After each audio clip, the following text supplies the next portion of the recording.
تو آپ کو خوب دیکھ لیں اور خواہ وہ کتنی ہی معذرتیں پیش کرے گا. یعنی کہ تحریری اعمال نامہ جو ہوتا ہے انسان کے سامنے صرف اس لیے رکھا جاتا ہے کہ انصاف کے تقاضے پورے کیے جا سکیں. تحریری ہے نا، یہ دیکھیں ثبوت ہے آپ کا. تو اللہ تعالیٰ نے بھی کتنا زبردست کام کرتا ہے کہ تحریری چیزیں لے کر آئے گا اللہ.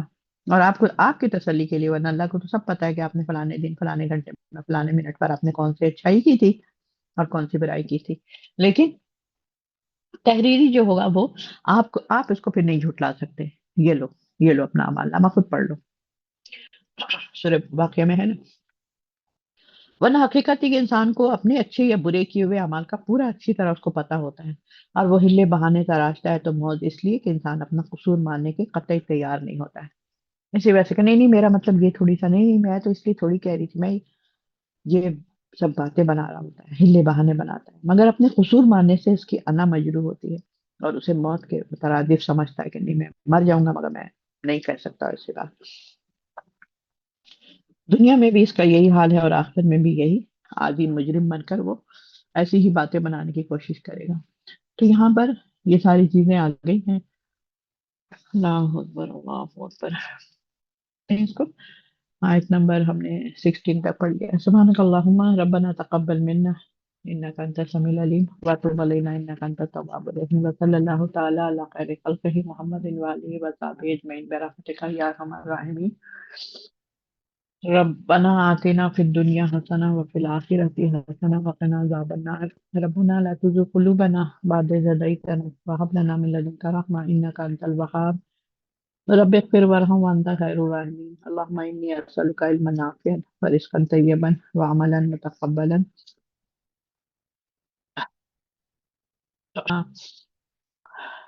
آتنا في الدنيا حسنة وفي الآخرة حسنة وقنا عذاب النار. سبحانك اللهم وبحمدك نشهد أن لا إله إلا أنت نستغفرك ونتوب إليك. ربنا تقبل منا. السلام علیکم ورحمۃ اللہ وبرکاتہ.